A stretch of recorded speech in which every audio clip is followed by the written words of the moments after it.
The fluorescent lights hum overhead like dying insects.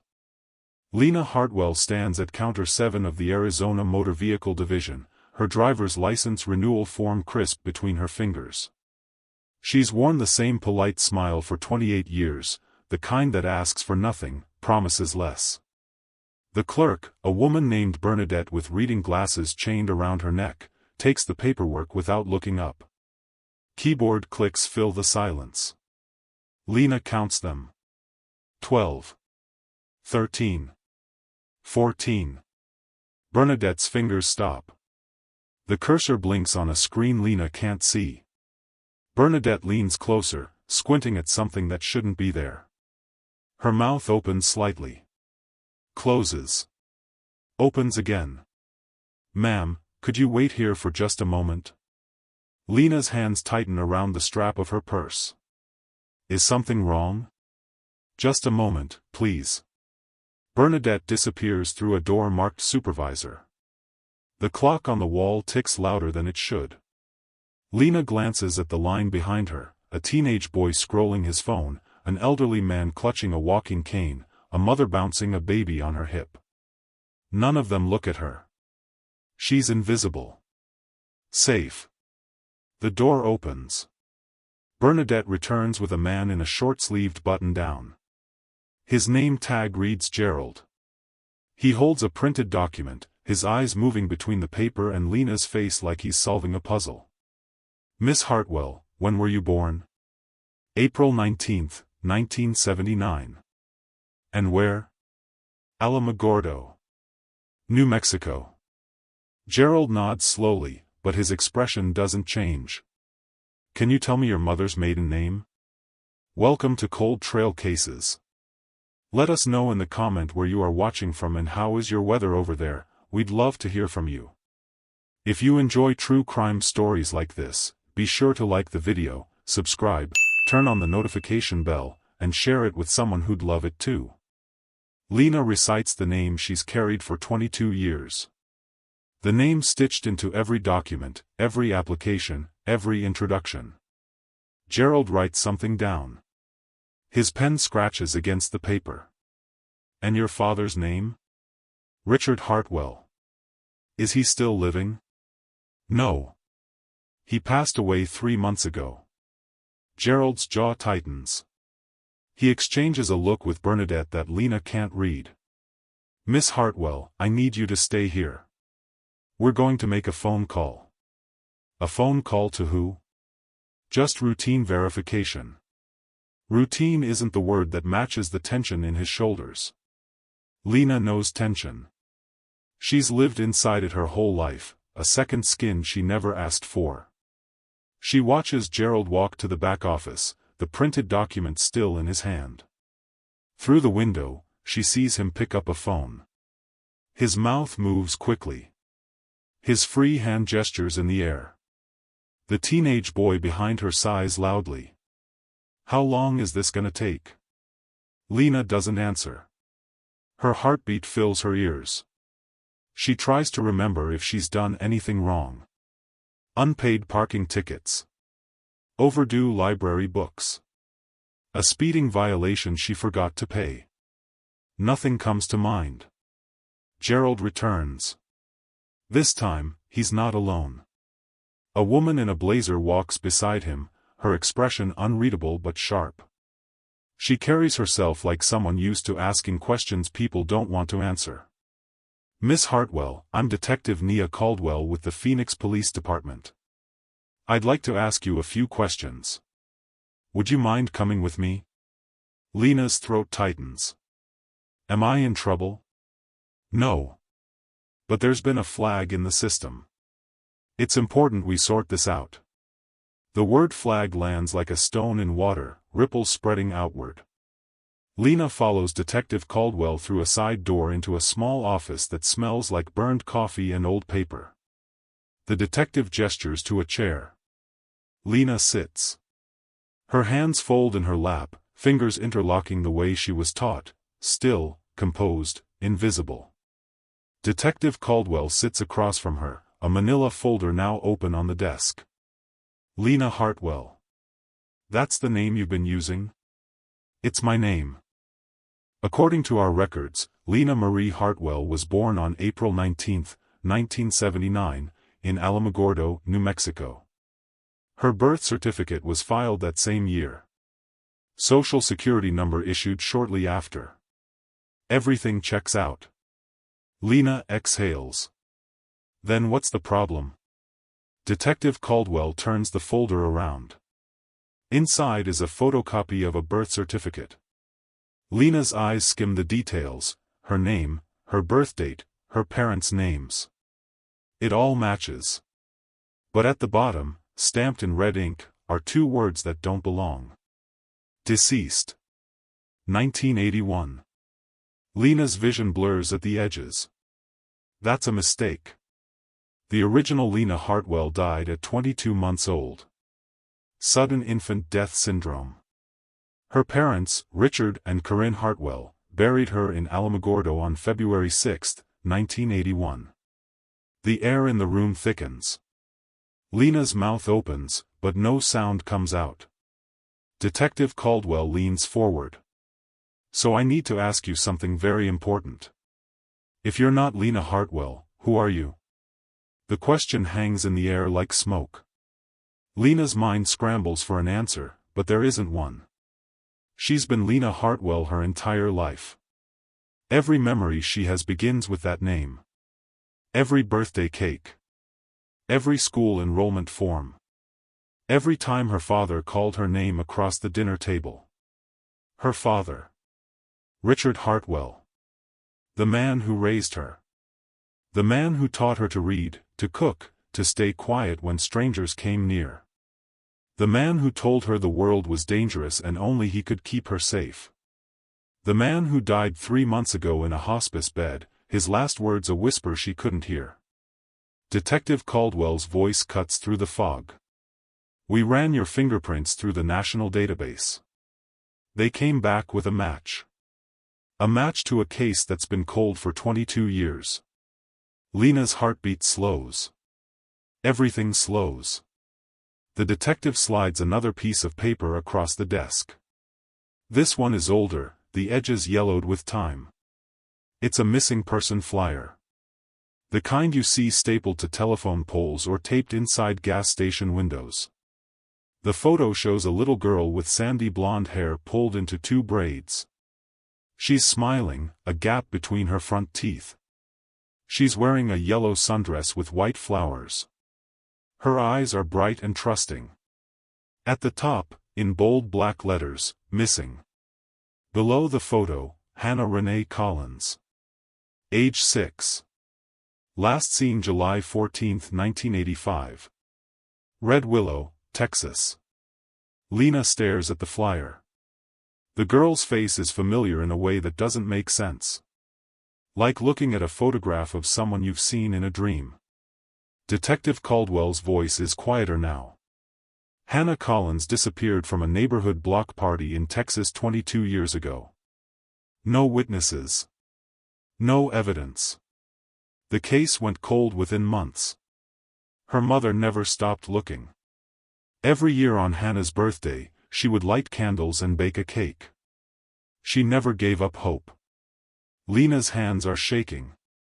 She presses them flat against her thighs. 3 months ago, when Richard Hartwell died, his estate was processed. Standard procedure. His fingerprints were in the system from an old DUI arrest in the 70s. When we cross-referenced his records, we found something unusual.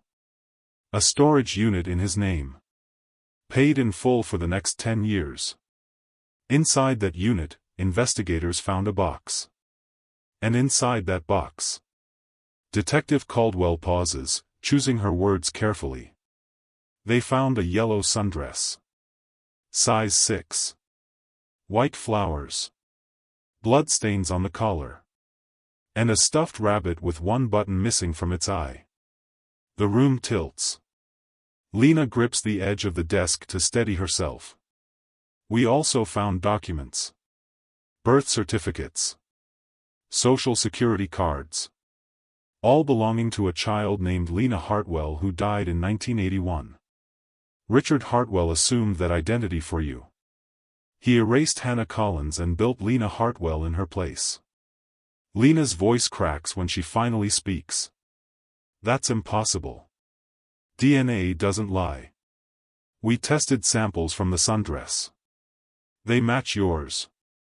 And we contacted Hannah Collins' mother, Elaine. She's still alive. She's been waiting for this call for 22 years. The name cuts through Lena like glass. Elaine. Something deep inside her chest fractures. A memory she doesn't have flickers at the edge of her mind, a woman's voice calling a name that isn't Lena. A hand smoothing down braids. The smell of strawberry ice cream on a summer afternoon. Detective Caldwell closes the folder. You're not Lena Hartwell. You never were. You're Hannah Collins. And you've been missing since you were 6 years old. The words don't land. They can't. Lena's entire life has been built on a name, a birthday, a father who told her the truth about the world. If that's gone, what's left? She looks down at her hands. They're steady now. Too steady. Like they belong to someone else. What happens now? She whispers. Detective Caldwell stands. Now, we find out what really happened. And we bring you home. But Lena doesn't know where home is. She's lived 28 years under a name that was never hers, in a life that was stolen before she was old enough to remember it. What would you do if you discovered your entire life was a lie built by the one person you trusted most? July 14, 1985. Red Willow, Texas. The heat sits heavy on Maple Drive, the kind that makes asphalt shimmer and mirages dance at the far end of the street. Elaine Collins stands in the driveway, shading her eyes against the sun, watching her daughter spin in circles on the front lawn. Hannah's yellow sundress flares out like a bell with each turn, her braids flying behind her. She's laughing, high and bright and endless. Mama, watch this. Hannah jumps, both feet leaving the ground. She lands off balance, stumbles, then collapses into the grass, giggling. Elaine smiles, the kind of smile mothers wear when their children are still small enough to fit inside the safe parts of the world. Very impressive, baby. Now come help me carry these potato salad bowls before your daddy eats all the deviled eggs. Hannah springs to her feet, grass clinging to her dress. Can I have a popsicle first? After you help. But Mama. After. Hannah sighs dramatically, the way 6-year-olds do when the universe has personally betrayed them. She follows Elaine into the house, her pink sneakers slapping against the linoleum. The kitchen smells like fried chicken and sweet tea. Robert Collins stands at the counter, one deviled egg already in his mouth, reaching for another. Robert Eugene Collins, step away from those eggs.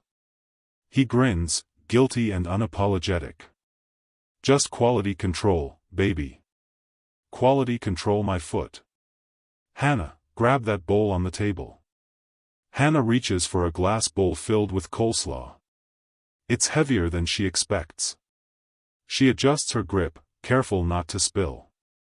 Elaine watches her, the way mothers do, counting fingers, checking balance, measuring distance. Always calculating risk without thinking about it.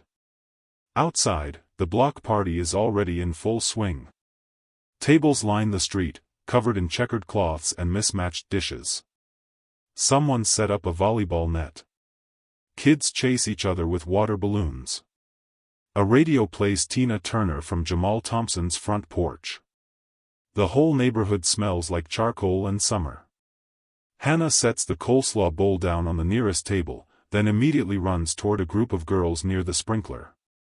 Elaine watches her go, counting seconds the way mothers do. 5. 10. 15. Still visible. Still safe. Elaine. Claudette Marshall waves from across the street, holding a pitcher of lemonade. Elaine waves back, then walks over. They fall into easy conversation, church bake sale schedules, whose turn it is to host book club, whether or not Principal Hayes is retiring this year. Small talk that fills the spaces between larger things. Hannah joins two other girls, Keisha and Aaliyah, both from her first-grade class. They hold hands and spin in a circle, their voices blending into a song with no real words, just sound and movement. Elaine glances over. Counts. Still there. Robert flips burgers on the grill, laughing with Vincent Hayes about something that probably isn't as funny as they think it is. Michael, their 9-year-old son, races past with 3 other boys, heading toward the creek at the end of the block. Elaine opens her mouth to call after him, "Don't go too far," but Claudette is asking about the church potluck next week and the moment passes. She looks back toward the sprinkler. Hannah is still spinning. Still laughing. Her yellow dress catches the sunlight. Elaine turns back to Claudette.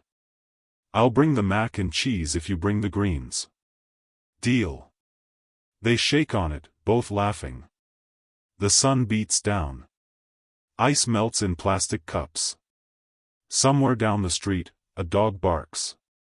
Time moves the way it always does on summer afternoons, slow and thick and inevitable. Elaine glances back toward the sprinkler. The 2 girls are still there, water soaking their hair, shrieking as they jump through the spray. Hannah is gone.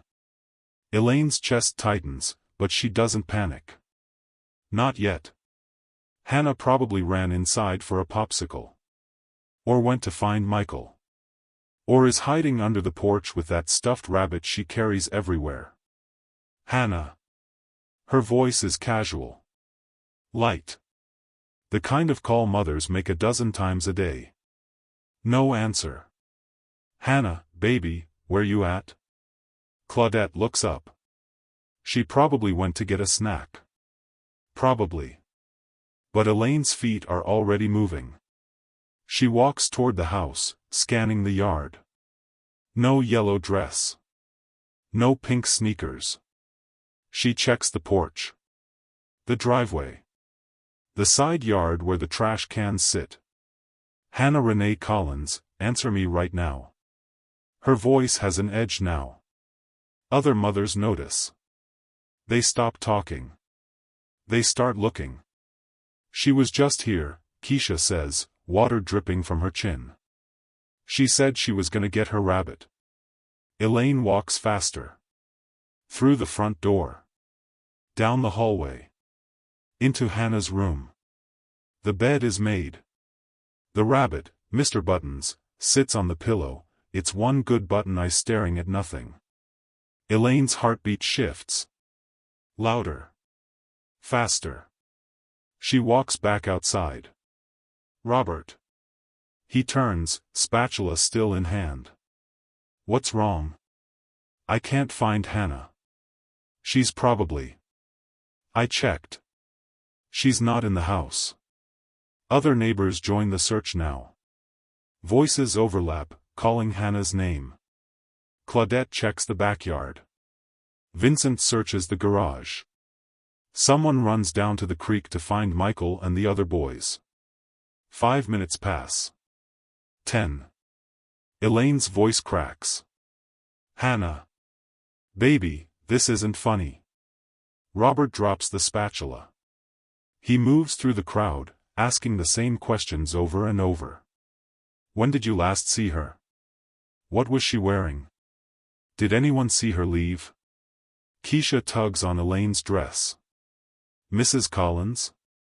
Elaine kneels down, forcing herself to breathe. "What is it, baby?"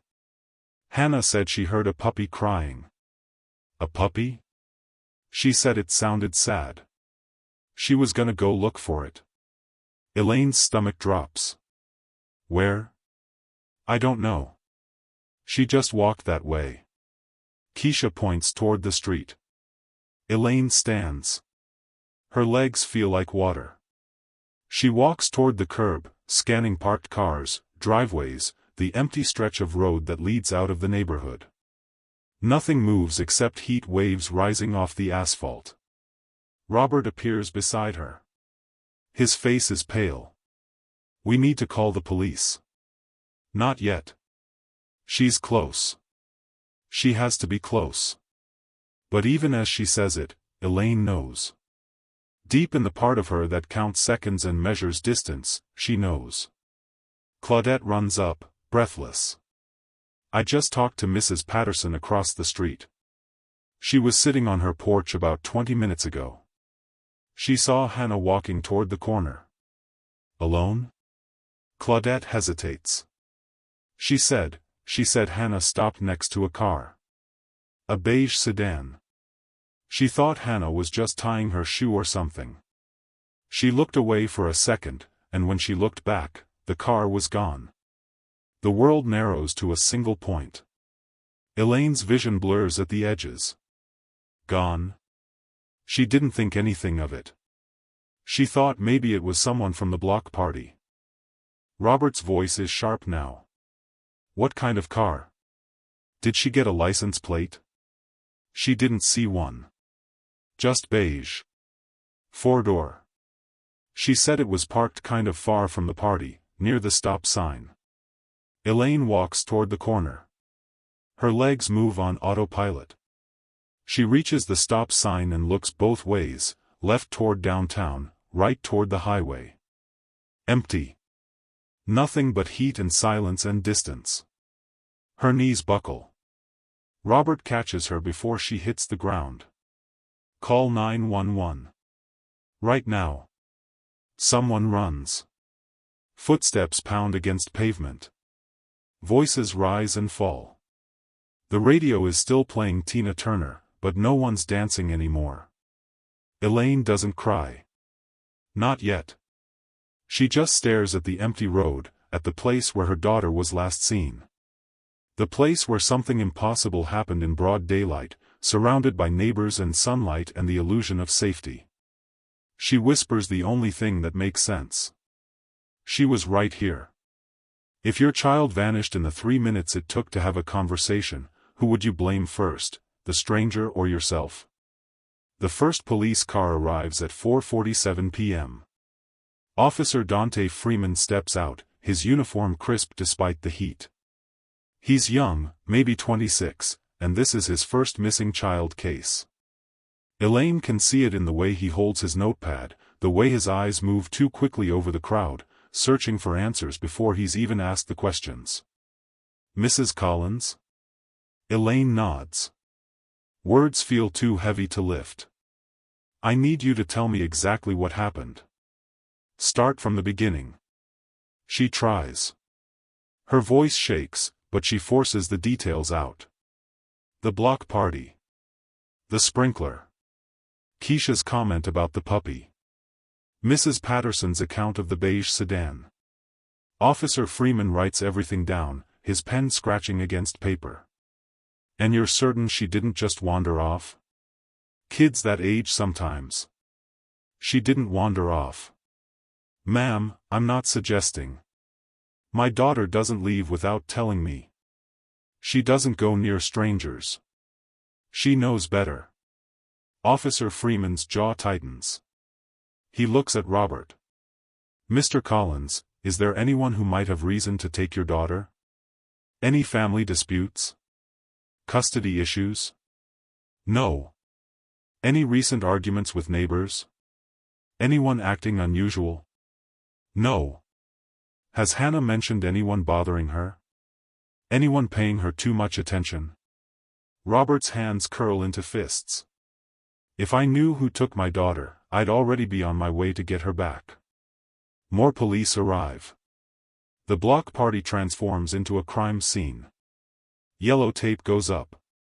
Neighbors are interviewed. Kids are questioned. Someone brings a tracking dog, a German shepherd named Duke who sniffs Hannah's rabbit, then pulls his handler toward the street corner.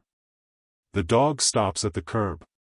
He circles twice, nose pressed to the asphalt, then sits. His handler frowns. He lost the scent. Detective Marcus Holt arrives just before sunset.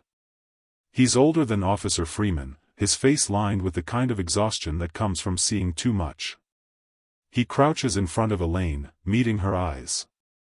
Mrs. Collins, I know you've already answered these questions, but I need you to walk me through it one more time. Every detail, no matter how small. Elaine repeats the story. Claudette fills in the gaps. Robert adds what he remembers.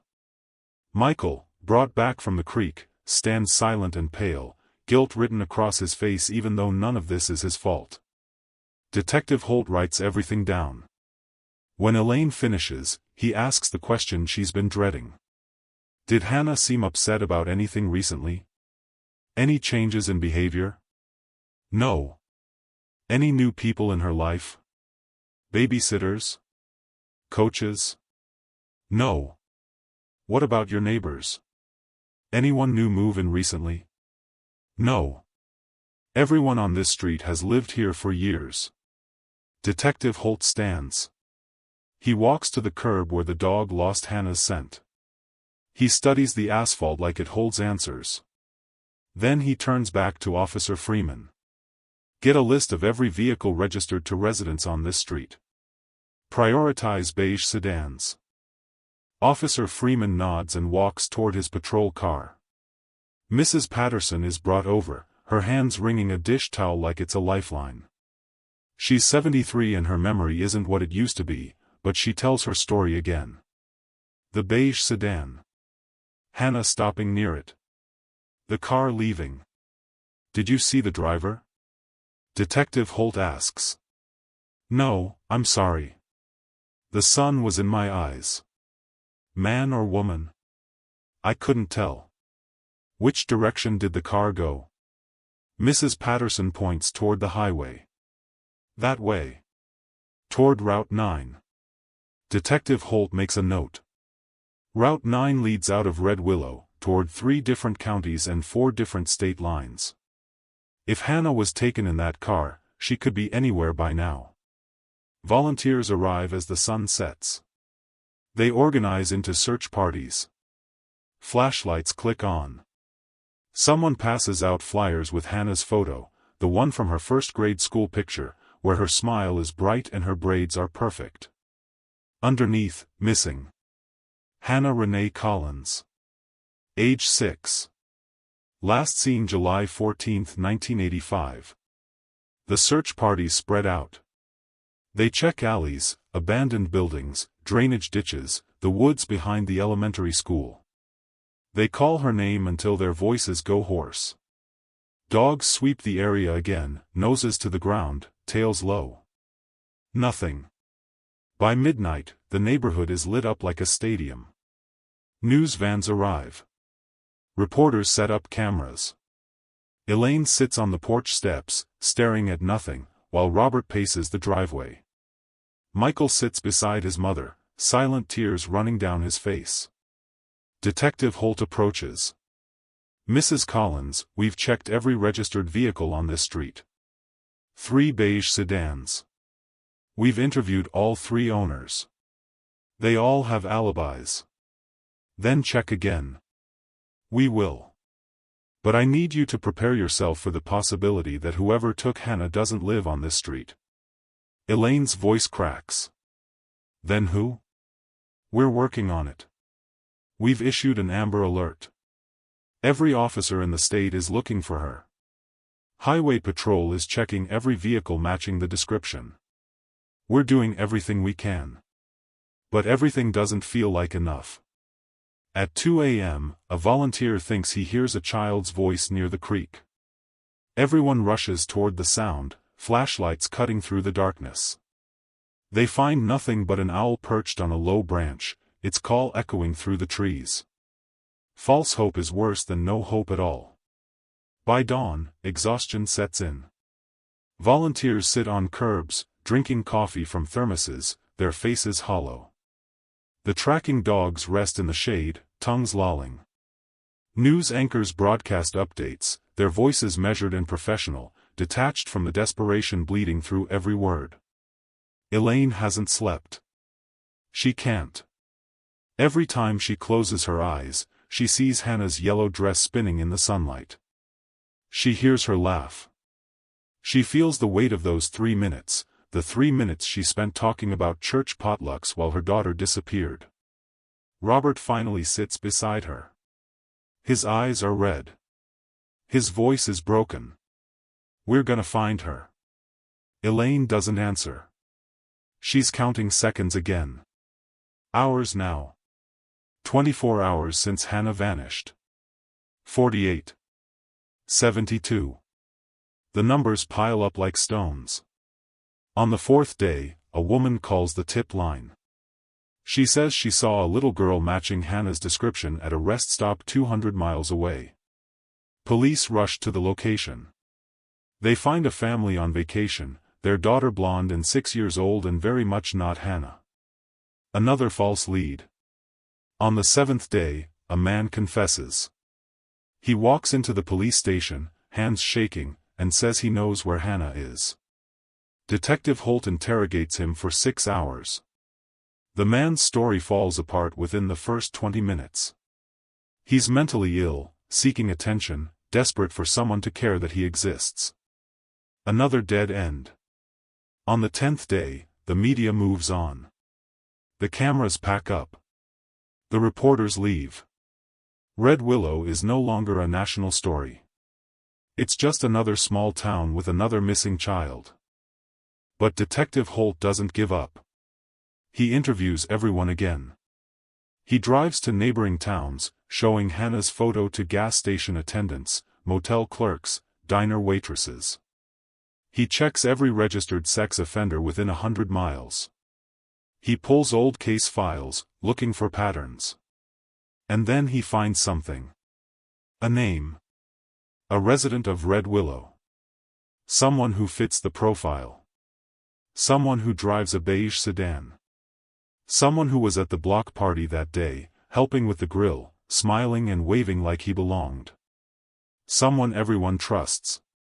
Detective Holt sits in his office, staring at the name written on the page. Derek Morrow.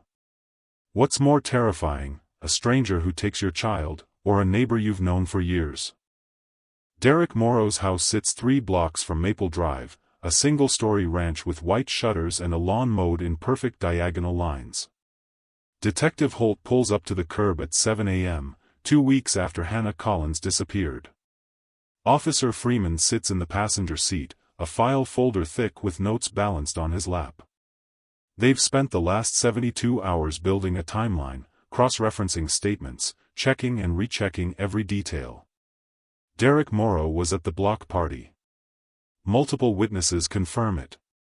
He brought potato salad. He helped Robert Collins with the grill.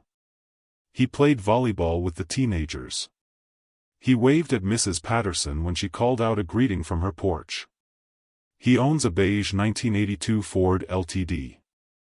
4-door sedan. Registered in his name. He lives alone. Never married. No kids. Works at Patterson's Auto Repair, the same shop where half the town gets their oil changed. Everyone knows him. Everyone likes him. Detective Holt studied Derek's background until the pages blurred. Clean record. No arrests. No complaints. He volunteers at the church. He coaches Little League on weekends. Last Christmas, he dressed up as Santa Claus for the elementary school winter concert. But there's something else. Something that doesn't sit right. 3 people mentioned seeing Derek leave the block party early. Not suspiciously early. Just early. Around 4:15 p.m. He said goodbye to Robert. He carried his empty dish to his car. He drove away. Hannah disappeared around 4:30 p.m. Detective Holt knocks on the door. 3 firm raps. The sound echoes. Derek answers wearing a faded Longhorns t-shirt and jeans. He's 42, average height, with thinning brown hair and the kind of face you forget 5 minutes after meeting. He smiles when he sees the detective. Morning, detective. Any news about Hannah? We'd like to ask you a few more questions, Mr. Morrow. Mind if we come in? Not at all. Derek steps aside, gesturing toward the living room. The house is clean. Almost too clean. No dishes in the sink. No mail piled on the counter. The carpet shows fresh vacuum lines. Everything has its place. They sit. Detective Holt pulls out his notepad. You were at the block party on Maple Drive. July 14th. That's right. Terrible thing, what happened to that little girl? Whole town's torn up about it. What time did you leave the party? Around 4, I think. Maybe 4:15. I had to get home and feed my dog. Your dog? Rex. German Shepherd. He's out back if you want to see him. Detective Holt makes a note. Did you see Hannah Collins that day? Sure. She was running around with the other kids. Sweet little thing. Always smiling. Did you speak to her? Derek pauses. Just for a second. His smile doesn't change, but something flickers behind his eyes. I don't think so. Maybe said hello in passing. You sure about that?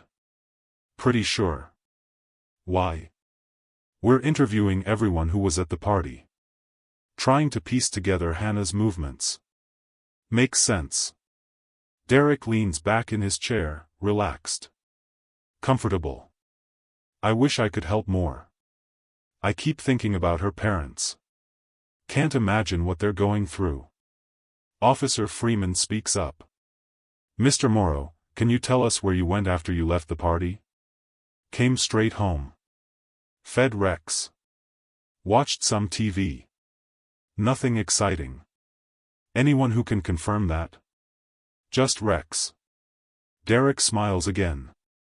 Not much of an alibi, I know. But I live alone. Don't have many visitors. Detective Holt stands. Mind if we take a look at your car? My car? Just routine.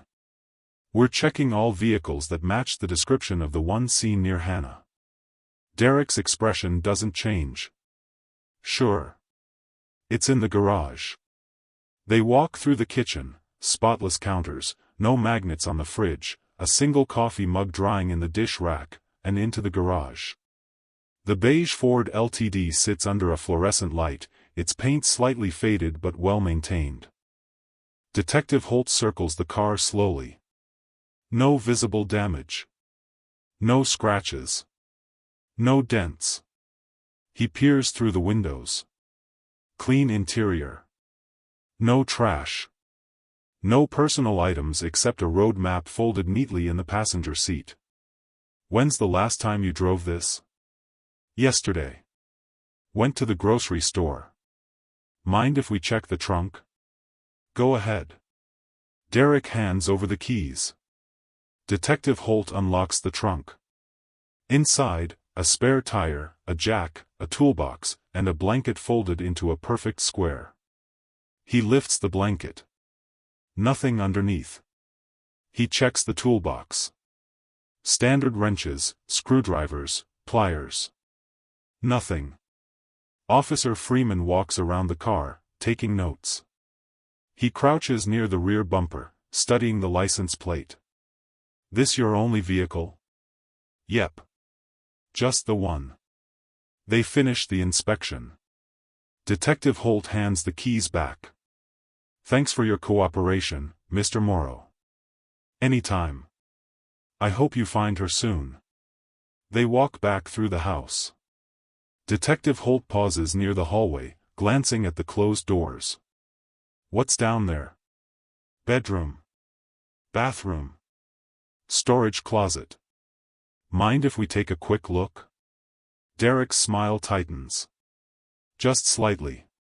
You got a warrant? No. But if you've got nothing to hide. I don't. But I also don't appreciate being treated like a suspect when I'm trying to help. Detective Holt holds his gaze. The air between them shifts. Officer Freeman's hand moves closer to his belt, a reflex more than a threat. Derek's smile returns. Look, detective, I get it. You're doing your job. But I didn't take that little girl. I'd never hurt a kid. Anyone in this town will tell you that. I'm sure they would. They leave. The door closes behind them with a soft click.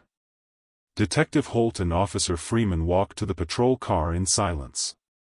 They sit inside, neither starting the engine. Officer Freeman speaks first. "What do you think?" "I think he's too calm. Maybe he's just innocent." "Maybe." Detective Holt stares at the house. Derek's shadow moves past a window, then disappears. Run a deeper background check. Employment history. Financial records. Talk to his co-workers. His neighbors. Anyone who knows him. You think he did it? I think he knows more than he's saying. Over the next week, they dig. Derek Morrow's life is an open book with no interesting chapters. Born in Red Willow. Graduated high school. Worked at the auto shop for 20 years. Never been married. No kids. No criminal record. Not even a speeding ticket. His co-workers describe him as reliable. Quiet. Keeps to himself but friendly enough. His neighbors say the same thing. Nice guy. Waves when you pass. Keeps his yard tidy. Nothing unusual. But Detective Holt keeps digging. He pulls old tax records. He checks property records. He talks to Derek's high school teachers, his former landlords, anyone who might remember something. And then he finds it. A complaint filed in 1979. A mother reported that Derek Morrow had offered her 10-year-old daughter a ride home from school. The girl refused. The mother called the police. An officer spoke to Derek. He claimed it was a misunderstanding. He was just being helpful. The complaint was noted but never pursued. Another complaint. 1982, a different mother. Her 8-year-old son said Derek Morrow asked him to help look for a lost puppy. The boy's older brother showed up before anything happened.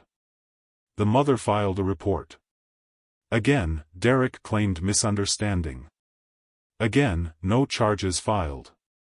Both complaints were buried in old filing cabinets, never digitized, never flagged. Detective Holt sits in his office, the files spread across his desk. His hands shake as he reaches for the phone. 2 complaints. 2 children. 2 mothers who spoke up and were ignored.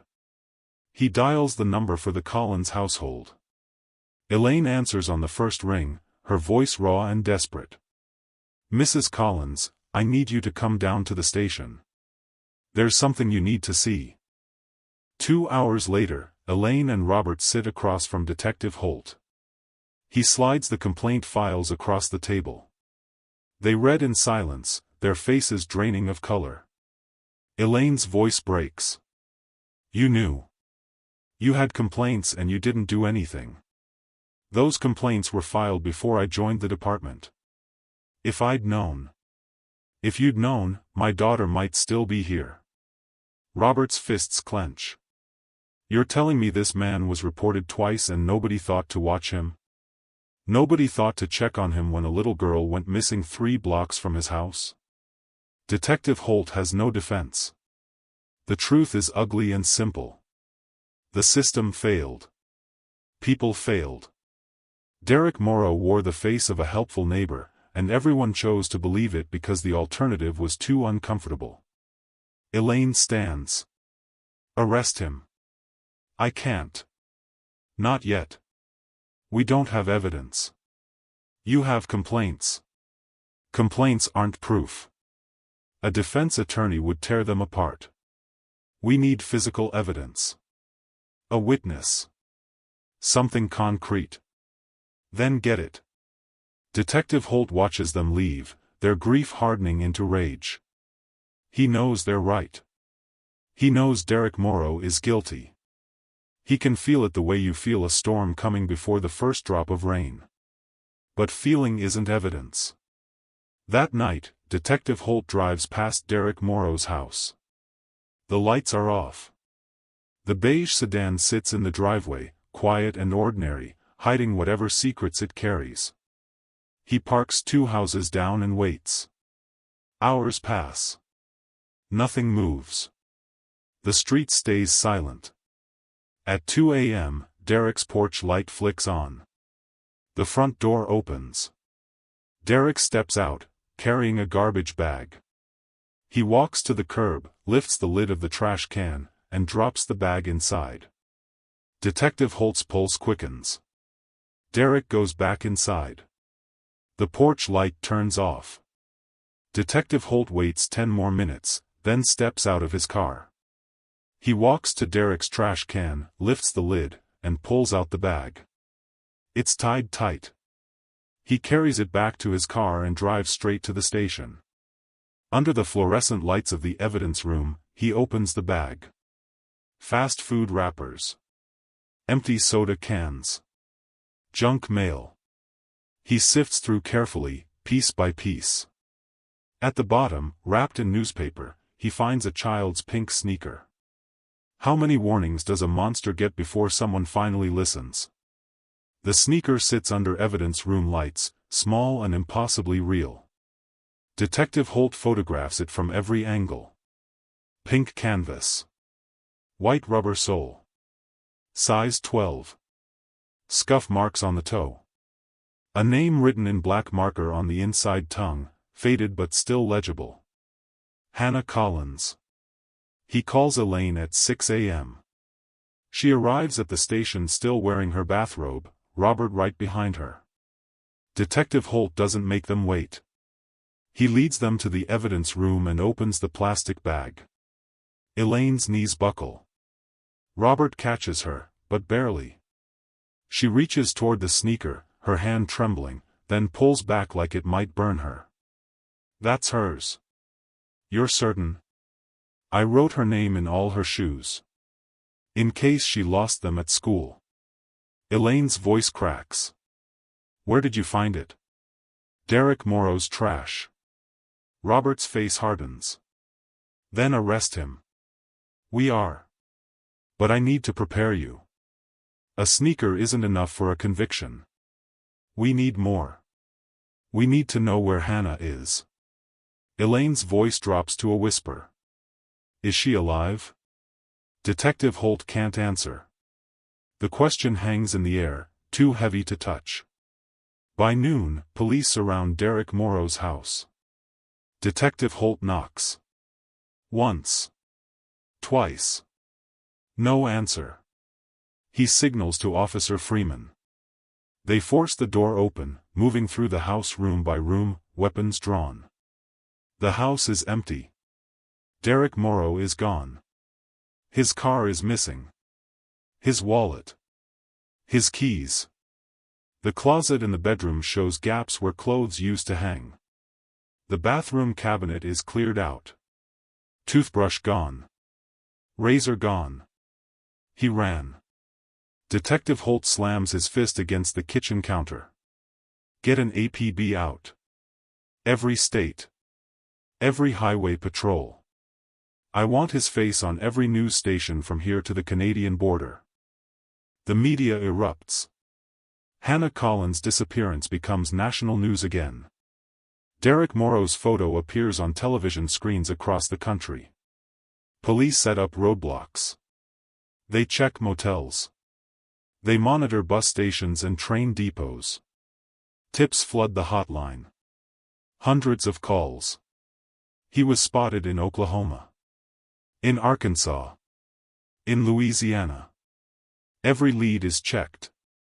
Every single one falls apart. Derek Morrow vanishes like smoke.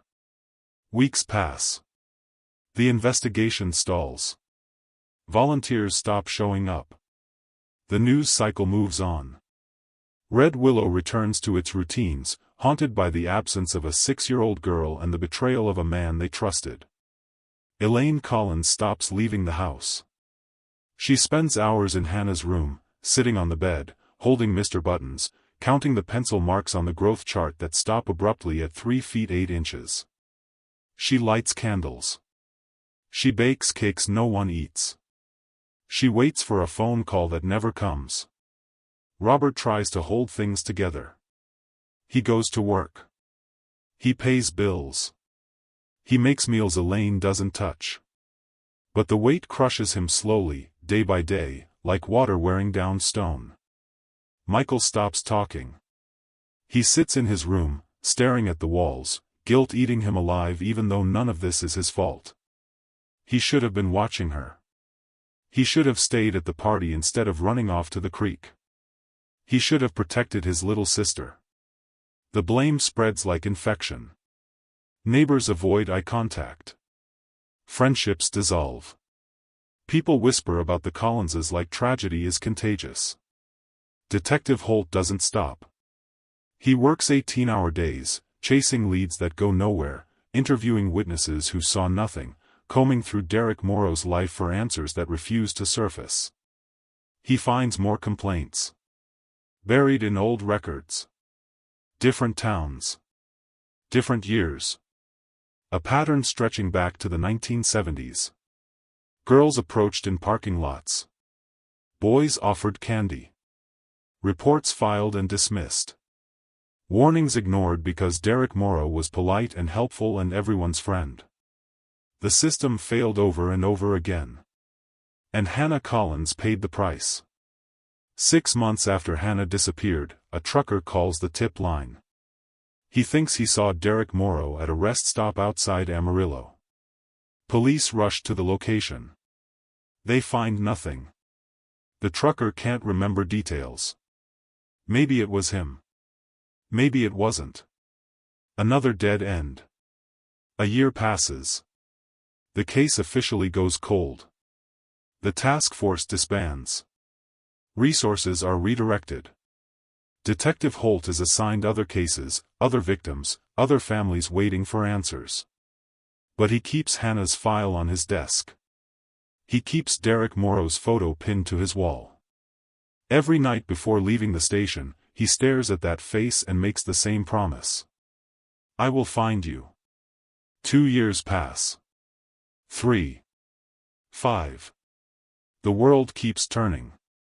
Red Willow heals in the way small towns do, slowly, imperfectly, covering wounds with silence. Elaine's rituals continue. Every July 14th, she sets out a cake. Every birthday, she lights candles. The neighborhood stopped asking why years ago. Robert doesn't make it to year 6. The official report calls it an accidental overdose. Prescription pills mixed with alcohol. The funeral is small. People don't know what to say. I'm sorry for your loss doesn't cover losing a daughter and then a husband. Michael leaves Red Willow the day he turns 18. He doesn't say goodbye. He just packs a bag and drives until Texas disappears in his rearview mirror. Elaine stays. She can't leave. Leaving would mean accepting that Hannah is never coming home. So she stays in the house on Maple Drive, surrounded by memories and unanswered questions. Detective Holt retires after 15 years. He hands over his badge but not Hannah's file. He takes it home. He keeps investigating on his own time, calling old contacts, checking databases, following rumors that lead nowhere. 10 years. 15. 20. Hannah Collins becomes a story. A cautionary tale. A reminder that monsters don't always look like monsters. Parents hold their children a little tighter. Doors stay locked. Trust becomes a luxury no one can afford. And Derek Morrow remains a ghost. No arrests. No sightings. No body ever found. Red Willow learns to live with the absence. The hole Hannah left behind scars over but never heals. Until July 2007. 22 years after Hannah Collins disappeared, Elaine receives a letter. The envelope is plain. No return address. Postmarked from somewhere in New Mexico. She opens it standing in the kitchen, afternoon sunlight slanting through the window. Inside, a single piece of paper. 6 words written in careful handwriting. I am Hannah. I am alive. Elaine's legs give out. The letter falls from her hands, drifting to the floor like a feather. What if the child you mourned for 22 years has been alive the whole time, and never called because she didn't know who you were? Elaine doesn't move for 10 minutes. She sits on the kitchen floor, her back against the cabinet, staring at the letter lying 3 feet away. The words are still there. They haven't changed. They haven't disappeared. I am Hannah. I am alive. Her first thought, this is cruel. Someone playing a sick joke. Someone who read about the case and decided to twist the knife deeper. Her second thought, what if it's real? She crawls forward. Her hands shake as she picks up the letter again. She reads it over and over, searching for proof.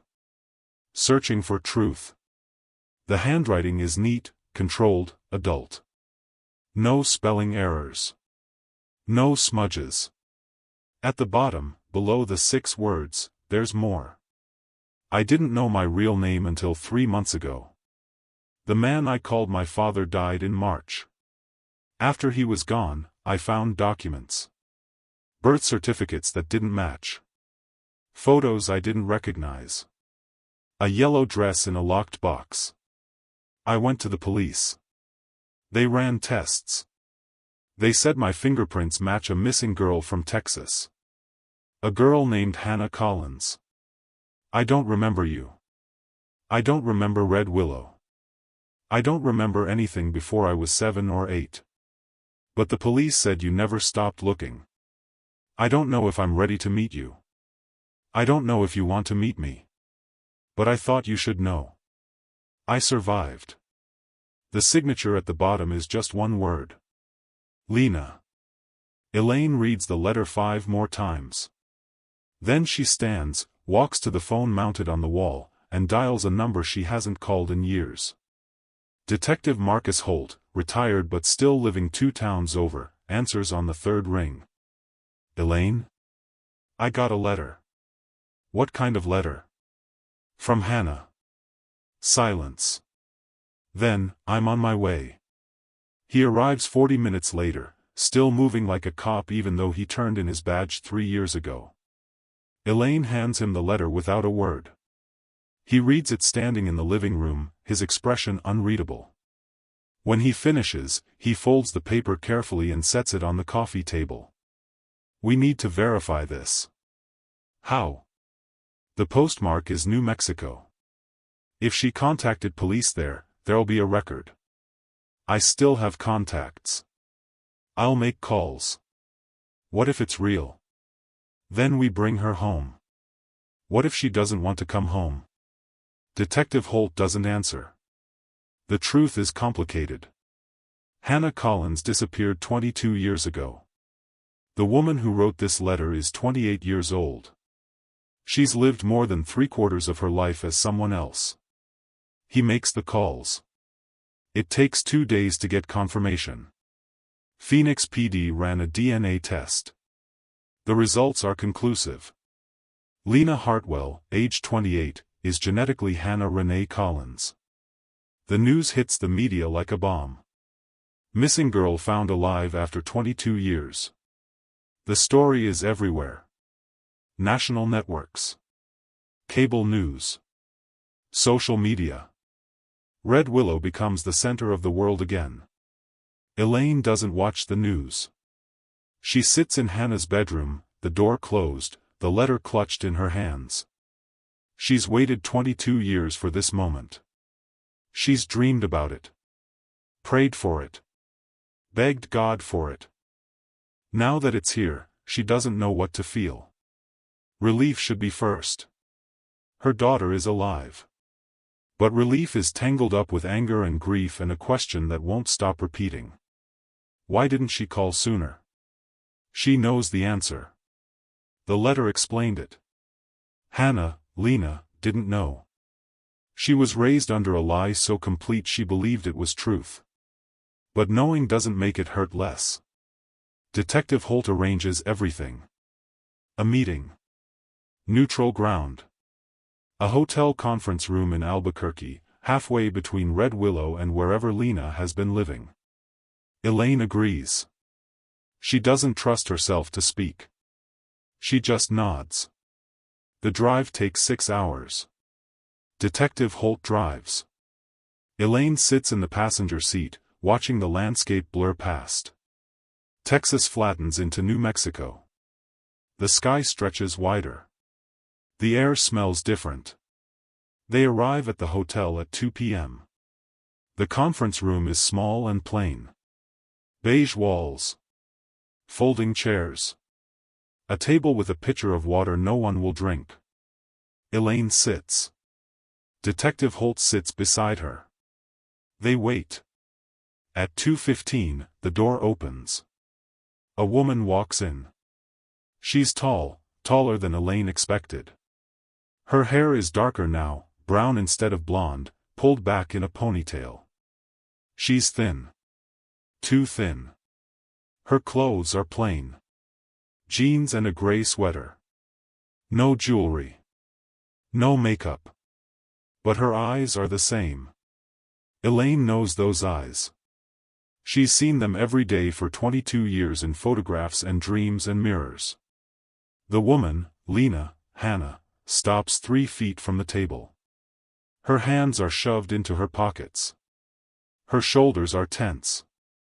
Mrs. Collins. Elaine stands. Her legs barely hold her. Hannah. I go by Lena now. I know. Elaine's voice breaks. Can I hug you? Lena hesitates. The pause lasts 3 seconds. 5. 10. Then she nods. Elaine closes the distance. She wraps her arms around her daughter, this stranger who used to be her baby, and holds on like letting go means losing her again. Lena stands stiff at first, then slowly, carefully, raises her arms and hugs back. They stay like that for a long time. Neither speaks. There are no words big enough. When they finally pull apart, Elaine studies her daughter's face. The gap between her front teeth is gone. Braces, probably. There's a scar above her left eyebrow that wasn't there before. Her hands are rough, calloused, the hands of someone who's worked hard for everything. They sit. Detective Holt pours water into plastic cups no one touches. Lena speaks first. I don't remember you. Elaine's chest tightens. I know. I don't remember Red Willow. I don't remember the block party. I don't remember disappearing. That's okay. I'm not the same person I was when I was 6. I know. Lena's voice hardens. Then why did you want to meet me? Because you're my daughter.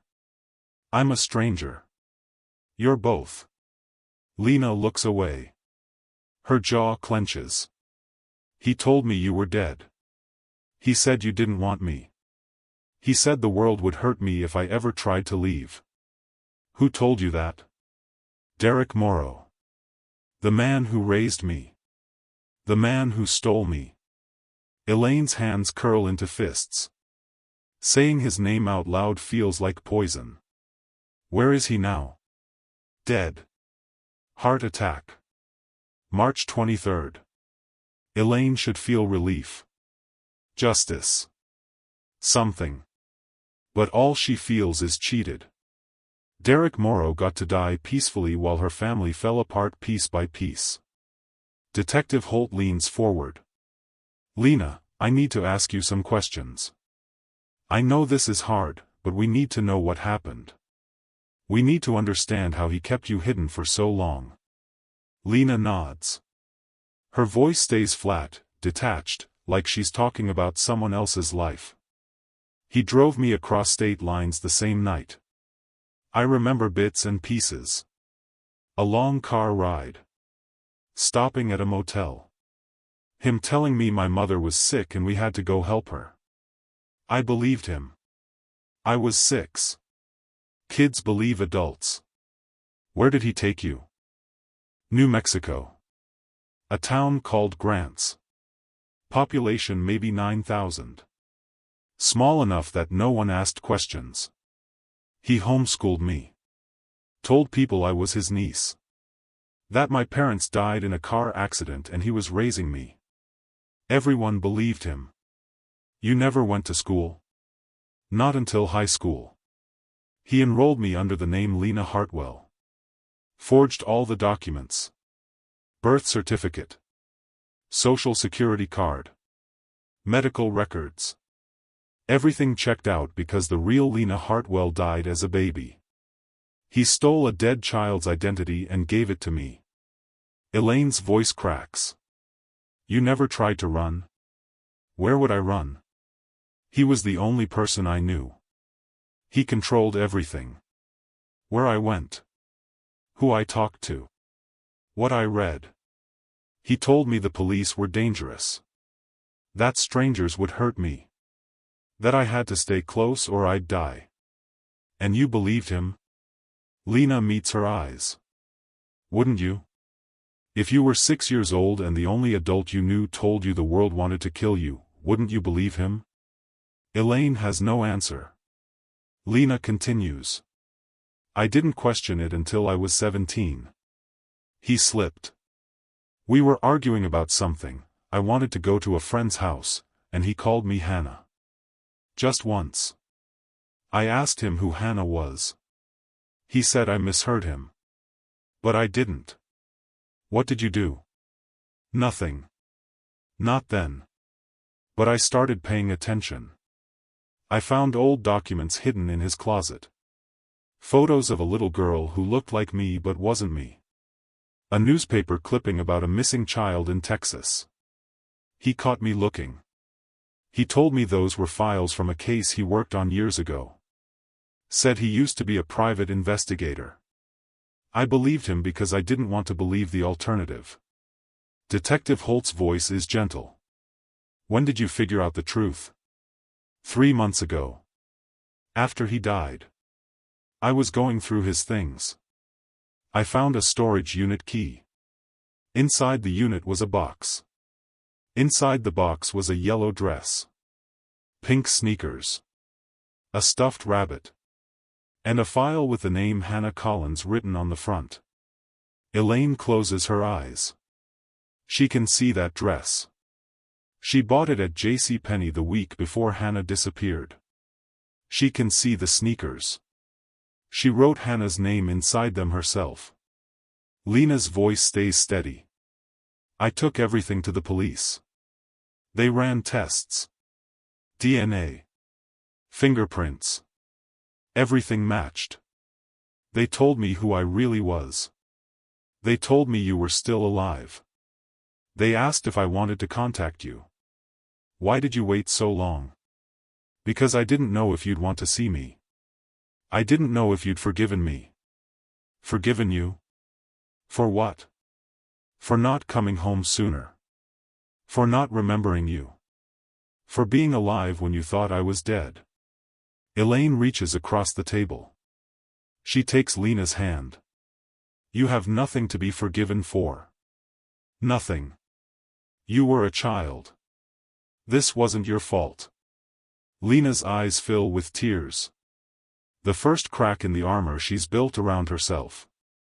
I don't know how to be your daughter. You don't have to know. We'll figure it out. They sit in silence, holding hands across a table in a conference room in Albuquerque. 22 years of grief and survival and questions that will never have clean answers. Detective Holt clears his throat. Lena, there's something else you need to know. We found evidence that Derek Morrow may have done this before. There are other missing children from the same time period. Similar circumstances. We're reopening those cases. Lena's face goes pale. You think there are others like me? We don't know yet. But we're going to find out. If you discovered your father wasn't your father, and that he destroyed another family to keep you, could you ever call him anything other than a monster?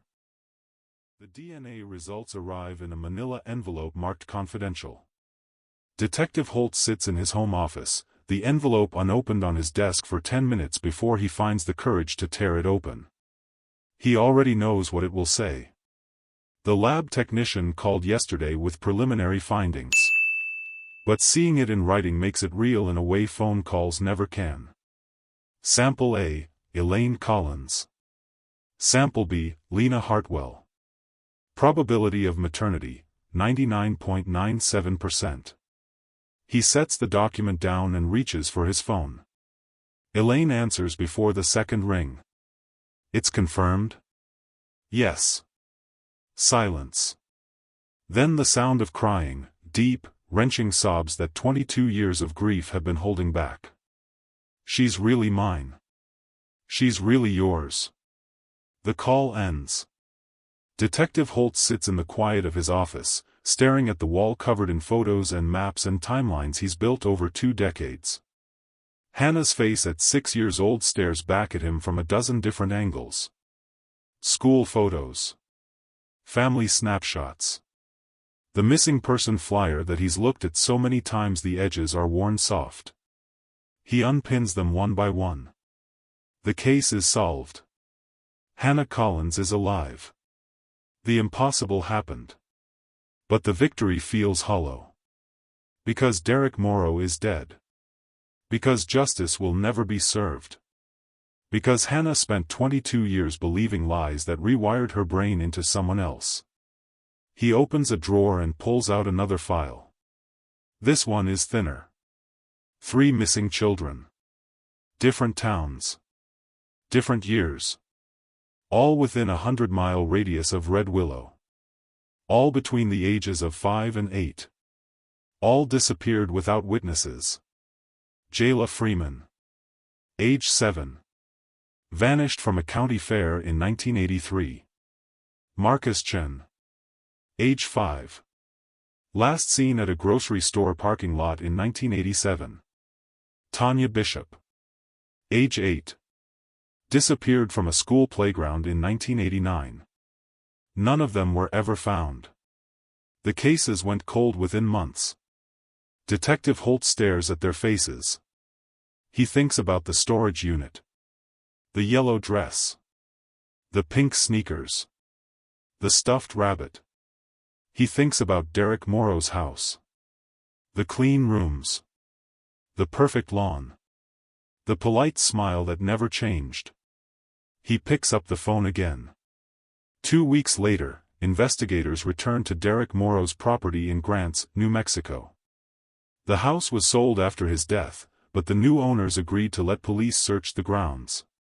Cadaver dogs sweep the backyard. Ground-penetrating radar scans the foundation. They find nothing. But Detective Holt isn't done. He tracks down every property Derek Morrow ever owned or rented. A storage unit in Alamogordo. A cabin outside Santa Fe. A rental house in Roswell that he lived in for 6 months in 1988. The cabin is abandoned now, windows broken, roof caving in. Police search it room by room. They find old furniture. Stacks of newspapers. A rusted toolbox. In the basement, behind a false wall, they find a trunk. Inside, 3 birth certificates. 3 social security cards. 3 sets of children's clothing, folded neatly and sealed in plastic bags. The names on the documents don't match Jayla Freeman, Marcus Chen, or Tanya Bishop. They match dead children. Infants who died decades ago. Identities stolen and repurposed. Detective Holt calls the families. The conversations are unbearable. He has to tell them that their children were likely taken by the same man who took Hannah. He has to tell them their children were alive for years, living under different names, raised by a monster who convinced them their real families didn't exist. But he also has to tell them the truth. The children are still missing. The identities were created, but the people who used them are gone. No records. No trail. Nothing. Jayla Freeman's mother hangs up halfway through the conversation. Marcus Chen's father doesn't say a word. Tanya Bishop's grandmother asks one question. Did my baby suffer? Detective Holt doesn't know how to answer. Lena learns about the other children from a news report. She's staying in a motel outside Albuquerque, trying to figure out what comes next. The television is on in the background, volume low. Then she hears the name Derek Morrow. She turns up the volume. The anchor's voice is calm and professional. Investigators have uncovered evidence linking Derek Morrow to multiple child abductions spanning 3 decades. Authorities believe there may be additional victims. Families are urged to contact the tip line with any information. Lena's hands go numb. She wasn't the only one. The realization hits like a punch to the chest. She was 6 years old when Derek took her. But he had been doing this for years before that. And he kept doing it after. How many children did he steal? How many families did he destroy? She thinks about the storage unit. The yellow dress. The pink sneakers. Evidence he kept like trophies. Proof of what he'd done, hidden where no one would find it until after he was gone. She turns off the television and sits in the dark. The next day, she drives to Red Willow. She hasn't told Elaine she's coming. She hasn't called Detective Holt. She just gets in her car and drives, following road signs and half-remembered directions until she reaches the town she doesn't remember but somehow recognizes. Red Willow looks smaller than she imagined. Main Street is 3 blocks long. The courthouse sits at one end, the high school at the other. Everything is flat and brown and endless, the way Texas always is. She drives past Mercer's Corner Market. It's still there, the same faded sign, the same gravel parking lot. She slows down but doesn't stop. She finds Maple Drive without directions. Some part of her remembers. Not the street itself, but the shape of it. The way the houses sit back from the road. The oak tree at the corner. She parks in front of a house with white shutters and a porch swing. The lawn needs mowing. The mailbox is rusted. But the address matches the one Detective Holt gave her. She sits in the car for 15 minutes, hands gripping the steering wheel, trying to convince herself to get out. Before she can decide, the front door opens. Elaine steps onto the porch. She's holding a dish towel, her hair pulled back, wearing jeans and a faded t-shirt. She looks older than she did in Albuquerque. Tired. But her eyes are sharp. They stare at each other across the distance. Then Elaine sets the dish towel on the porch railing and walks down the steps. Lena gets out of the car. They meet halfway up the driveway. Neither speaks. Elaine's voice is quiet. You didn't have to come.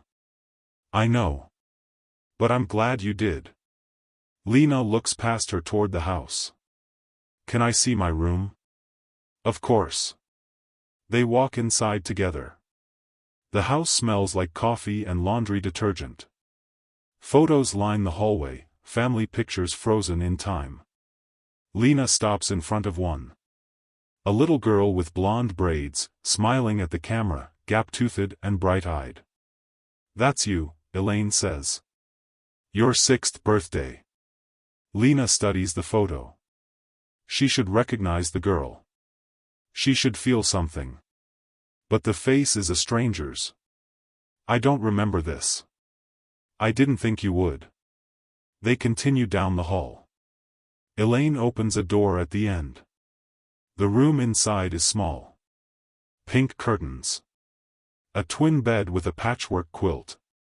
Stuffed animals lined up on a shelf. A growth chart penciled on the wall, ending abruptly at 3 feet 8 inches. Lena steps inside. The room feels like a museum. Preserved. Untouched. Waiting for someone who will never return. She walks to the growth chart and runs her fingers over the pencil marks. Each line is labeled with a date.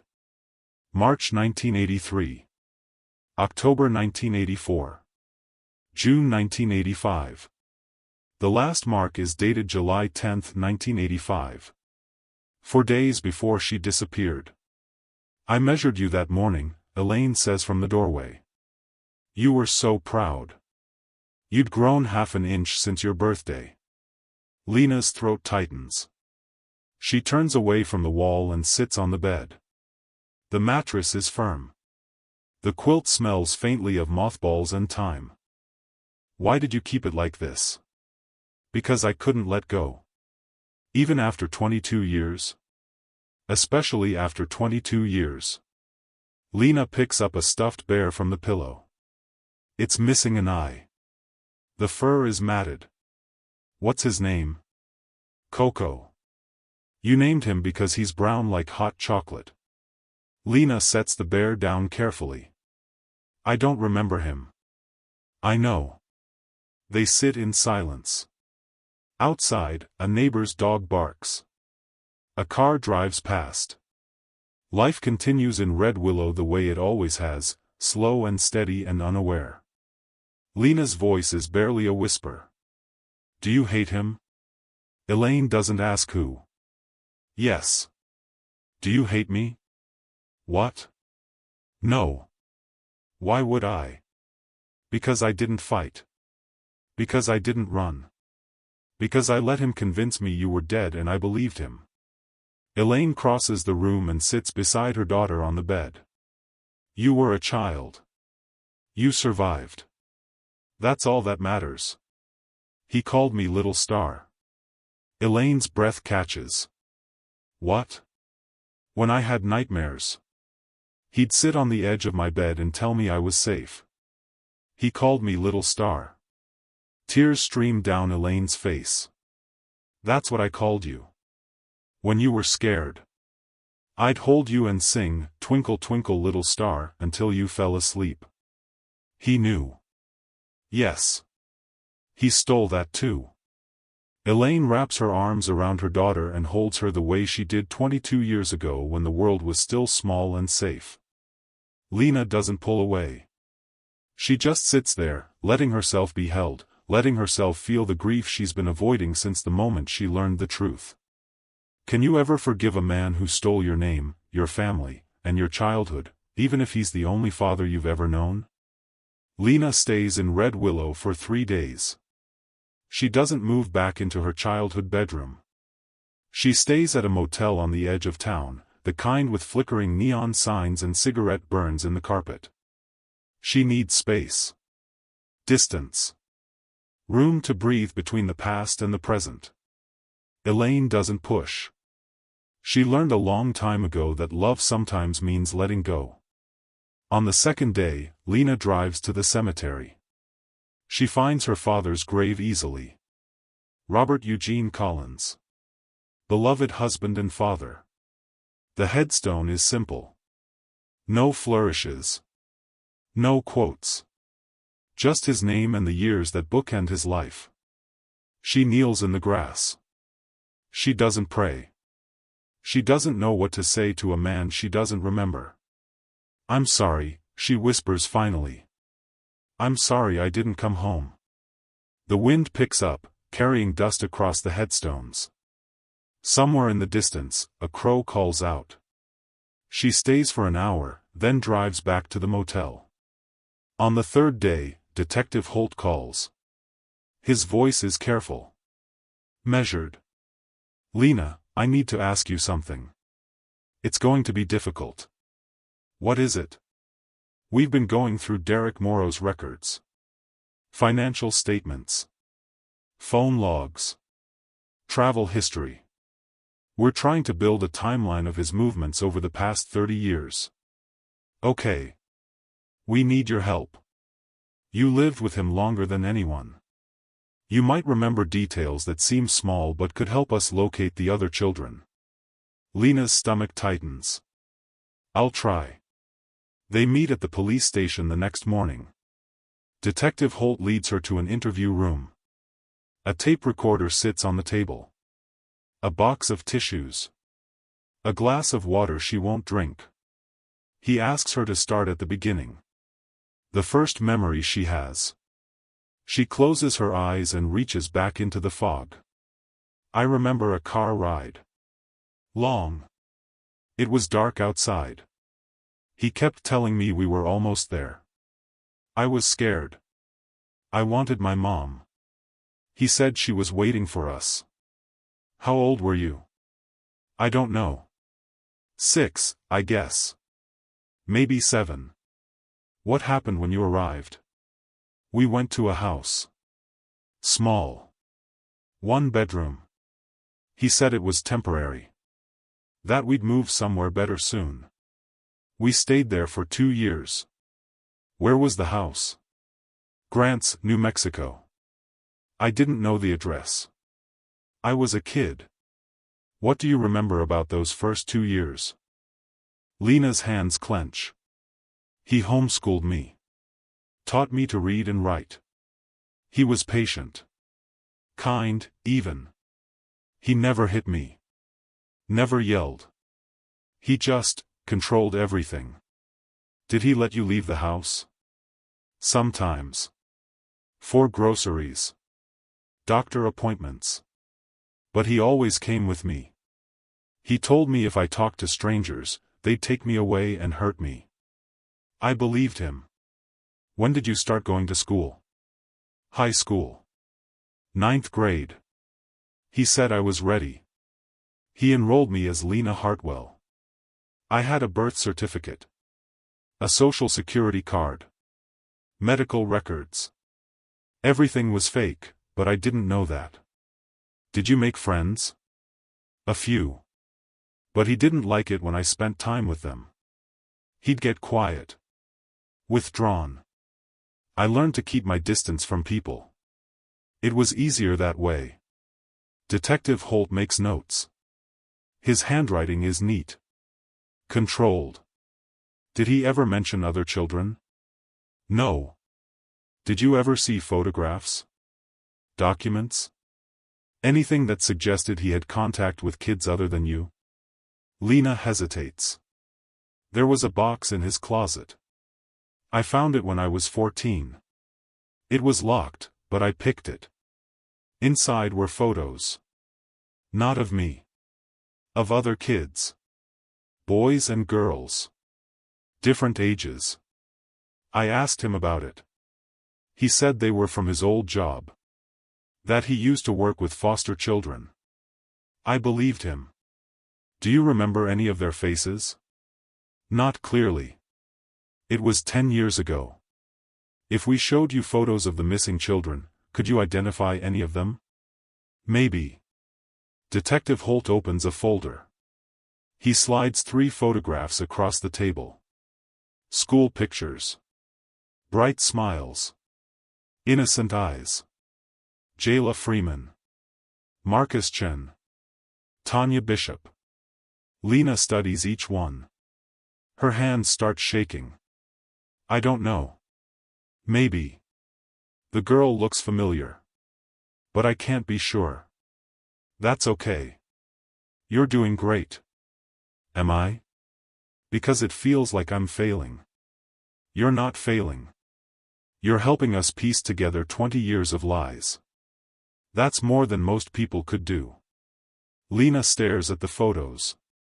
3 children who vanished. 3 families destroyed. She thinks about Derek Morrow's house. The clean rooms. The locked closet. The box of photographs. She thinks about the way he smiled. The way he called her little star. The way he convinced her the world was dangerous and only he could keep her safe. He wasn't a father, she says quietly. He was a jailer. I know. He didn't love me. He owned me. I know. And I didn't see it until he was dead. Detective Holt reaches across the table. He doesn't touch her. He just lets his hand rest there, palm up, an offer of connection she can take or refuse. She takes it. They sit like that for a long time. The tape recorder keeps spinning. The clock on the wall keeps ticking. Finally, Lena pulls her hand back. What happens now? We keep searching. We follow every lead. We don't stop until we find them. And if they're dead? Then we bring them home anyway. Lena stands. Her legs feel weak, but she forces herself to walk. She reaches the door, then stops. Detective? Yes? Thank you. For not giving up. I made a promise 22 years ago. I keep my promises. She leaves the station and walks to her car. The sun is setting, painting the Texas sky in shades of orange and red. She sits behind the wheel and stares at nothing. Her phone buzzes. A text from Elaine. Dinner at 6 if you want. No pressure. Lena types back. I'll be there. She starts the car and drives toward Maple Drive. Toward a mother she doesn't remember. Toward a house that was supposed to be home but feels like a museum. She doesn't know if she'll ever belong here. She doesn't know if she can rebuild something that was shattered before she was old enough to understand what she lost. But she's trying. And maybe that's enough. If the person who destroyed your life also gave you the only childhood you remember, can you mourn him and hate him at the same time? The call comes on a Wednesday morning, 3 weeks after Lena returned to New Mexico. Detective Holt's voice is tight. Controlled. We found something. Lena sits up in bed, phone pressed to her ear. What kind of something? Remains. A construction crew was breaking ground for a new development outside Roswell. They found bones. Small. Child-sized. Her stomach drops. How many? 3 sets. Forensics is running tests now. DNA. Dental records. It's going to take time, but... It's them, isn't it? Detective Holt doesn't answer immediately. When he does, his voice cracks just slightly. I think so. The funerals happen 2 months later. Jayla Freeman is buried in a cemetery outside Dallas. Her mother stands at the graveside, holding a photo of her daughter at 7 years old, frozen in time and smiling. The casket is small. White. Covered in flowers. Marcus Chen's service is in Houston. His father doesn't speak. He just stands there, staring at the ground, while a pastor reads verses that don't offer comfort. Tanya Bishop is laid to rest in Red Willow, 3 plots down from Robert Collins. Her grandmother is 84 now, frail and shaking. She kneels at the grave and places a stuffed elephant next to the headstone. You can rest now, baby, she whispers. You can rest. Lena attends all 3 funerals. She doesn't know these children. She never met them. But they're connected to her in a way that's impossible to untangle. Derek Morrow took them the same way he took her. He erased their names. He buried their pasts. He kept them hidden until he couldn't anymore. The difference is she survived. They didn't. Guilt sits heavy in her chest. She knows it's irrational. She knows she didn't choose this. But knowing doesn't make it lighter. At Tanya's funeral, the grandmother approaches her. She's small, her back bent with age, but her eyes are sharp. You're Hannah Collins. Yes, ma'am. They say you lived with the man who took my Tanya. I did. The grandmother studies her face. Did he hurt you? Not the way you mean. Then how? Lena hesitates. He made me forget who I was. He built a life out of lies and made me believe it was the only truth. The grandmother nods slowly. That's a different kind of hurt. But it's still hurt. Yes, ma'am. I don't blame you, child. I hope you know that. I do. But I need you to tell me something. Did he ever mention my Tanya? Did he ever say her name? Lena's throat tightens. No. I'm sorry. I don't think he talked about any of them. The grandmother's face crumples. She reaches out and grips Lena's hand. Her fingers are bony and cold. Thank you for being honest. They stand together in silence while the pastor finishes the final prayer. When it's over, the mourners disperse. Lena stays behind, watching as Tanya's casket is lowered into the ground. She thinks about the box in Derek's closet. The photographs. The birth certificates. The stolen identities. He didn't just take children. He erased them. And when they became too difficult to control, too old to believe his lies, he got rid of them. But he kept Lena. For 22 years, he kept her. Why? She doesn't have an answer. She's not sure she ever will. That night, she calls Elaine. The phone rings 4 times before she picks up. Lena? I need to ask you something. Okay. Do you think I'm a bad person for mourning him? Silence. Then, who?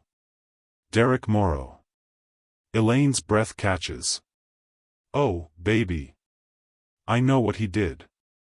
I know he was evil. But he was also the only father I knew. He raised me. He taught me to read. He made me breakfast every morning. And part of me misses him. Part of me wishes he was still here so I could ask him why. That doesn't make you bad. Are you sure? I'm sure. Grief is complicated. You're allowed to feel whatever you feel. Lena's voice cracks. I hate him and I miss him and I don't know how to reconcile those two things. You don't have to reconcile them. You just have to survive them. They talk for another hour. About nothing. About everything. About the impossibility of moving forward when the past keeps pulling you back. When Lena finally hangs up, she feels lighter. Not healed. Not whole. But lighter.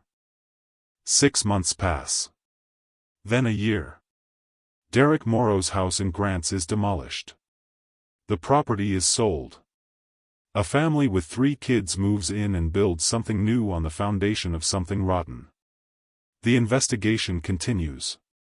Detectives follow leads that go nowhere. They interview people who remember nothing. They search properties that yield no evidence. But they don't stop. Because 3 children came home. And that's 3 more than anyone thought possible. Lena finds a job in Albuquerque. Waitressing at a diner that smells like coffee and fry grease. The work is simple. Repetitive.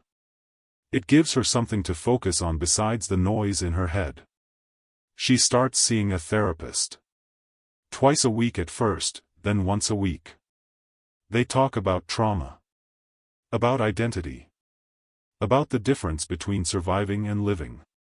Elaine visits once a month. They meet halfway, at a diner in Amarillo. They eat pie and drink coffee and talk about small things. The weather. Work. Books they're reading. They don't talk about Derek Morrow. They don't talk about the 22 years they lost. They just exist together in the present, building something fragile and new. 1 year after the funerals, Lena receives a letter. The handwriting is shaky. The return address is a nursing home in Dallas. She opens it carefully.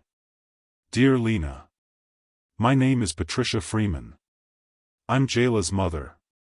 I want to thank you for attending her funeral. It meant more than you know. I've spent 30 years wondering what happened to my daughter. Wondering if she suffered. Wondering if she thought about me. Now I know. And knowing is better than not knowing. I don't blame you. I hope you don't blame yourself. Jayla is at peace now. And maybe someday, we will be too. With gratitude. Patricia. Lena reads the letter 3 times. Then she folds it carefully and tucks it into a drawer beside the letter she wrote to Elaine 22 years after disappearing. She doesn't frame them. She doesn't display them. But she keeps them. Because they're proof that survival is possible. That healing is slow but real. That some endings are beginnings in disguise. When the truth finally comes out, does it set you free, or does it just give you a new cage to live in? Elaine Collins dies on a Tuesday in October, 3 years after Hannah came home. She doesn't suffer. A stroke in her sleep. The doctors say it was quick. Painless. A mercy, considering everything she endured. Lena gets the call at work. She's in the middle of her shift, balancing plates and refilling coffee cups, when her phone buzzes. She almost doesn't answer. But something tells her to step outside. Detective Holt's voice is gentle. "Lena, I'm so sorry." She doesn't cry. Not at first. She just stands in the parking lot, phone pressed to her ear, watching cars drive past on the highway. When? Last night. A neighbor found her this morning. She'd left instructions. A will. Funeral arrangements. She'd been planning for this. Of course she had. She left everything to you. The house. Her savings. A letter. Lena's voice is flat. "I don't want the house. You don't have to decide now. I already decided." She drives to Red Willow that evening. The house on Maple Drive looks smaller than she remembers. The lawn is overgrown. The shutters need paint. But the porch light is on, the way Elaine always kept it. "In case you come home in the dark," she used to say. Lena walks inside. The air smells stale. Dust floats in the afternoon light. She moves through the rooms slowly, touching things that belong to a woman she barely knew but somehow loved. In the kitchen, she finds the letter. It's propped against the sugar bowl, her name written across the front in Elaine's careful handwriting. She sits at the table and opens it. "My darling Hannah. If you're reading this, I'm gone. I'm sorry I couldn't stay longer. I'm sorry I couldn't give you more time. But I need you to know something. The 3 years I had with you were the greatest gift of my life. I got to see you alive. I got to hold you again. I got to know the woman you became.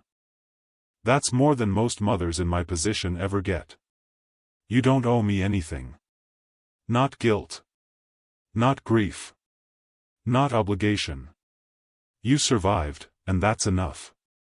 I kept your room the same for 22 years because I couldn't let go. But you don't have to carry that weight. You can sell the house. You can burn it down if you want. You can walk away and never look back. Whatever you choose, I'll understand. I love you, little star. I always have. I always will. Be free. Mom." Lena folds the letter and presses it to her chest. The tears come finally, hot and relentless. She sits at the kitchen table and cries for the mother she lost twice. Once at 6 years old. Once at 28. The funeral is small. A few neighbors. Detective Holt. The pastor from the church Elaine attended every Sunday for 40 years. Lena stands at the graveside between Robert and Elaine's headstones. She doesn't speak. She just places a bouquet of wildflowers on the fresh dirt and whispers 2 words. "Thank you."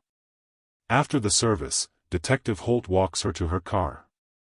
He's older now, his hair almost completely gray. Retirement hasn't slowed him down. He still checks missing persons databases every morning. Still follows leads. Still makes calls. "What will you do now?" he asks. "I don't know. Go back to Albuquerque, I guess. Keep working. Keep trying to figure out who I am. You're doing better than you think." "Am I?" "You came back. You stayed. You let people in. That takes courage." Lena looks back at the cemetery. Row after row of headstones. Lives that ended too soon or not soon enough. Do you ever think about them? The ones we didn't find? Every day. Do you think they're still out there? I don't know. But I'll keep looking until I can't anymore. Why? Because someone has to. They stand in silence. The wind picks up, carrying leaves across the parking lot. Detective Holt clears his throat. There's something I need to tell you. We reopened files from the 70s. Cases from towns near Red Willow. We found 2 more disappearances that match Derek Morrow's pattern. Lena's chest tightens. How many? 2 boys. Ages 6 and 7. Both taken from public places. Both cases went cold within weeks. Do you think? I don't know.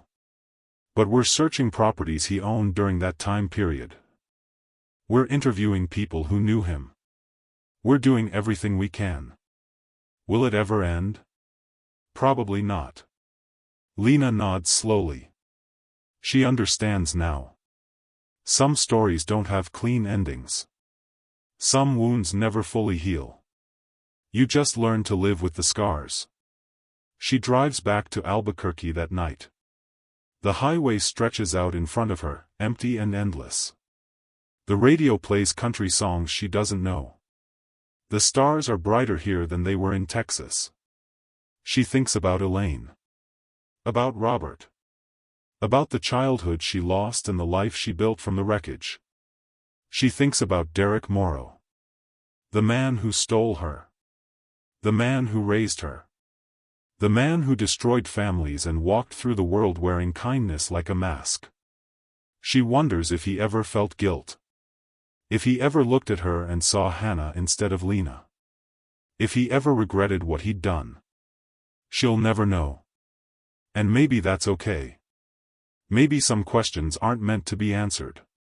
3 months later, construction workers find remains on a property Derek Morrow owned in 1978. 2 sets. Boys. Ages match the missing children from the 70s. The families are notified. Funerals are planned. Another cycle of grief begins. Lena doesn't attend these funerals. She's said enough goodbyes. Instead, she enrolls in community college. She doesn't know what she wants to study yet. She just knows she wants to learn. To grow. To become someone who isn't defined by what was taken from her. She makes friends. Real ones this time. People who know her story and don't treat her like a tragedy. She starts dating. Cautiously. Slowly. Learning to trust is harder than learning to survive. But she's trying. 1 year after Elaine's death, Lena returns to Red Willow. She stands in front of the house on Maple Drive, keys in hand, and makes a decision. She sells it. To a young family with 2 kids and a dog. They promise to take care of it. To fill it with laughter and life. Lena keeps 3 things. The letter from Elaine. The stuffed bear named Coco. And the growth chart from her bedroom wall. She frames the growth chart and hangs it in her apartment. Not as a shrine to the past.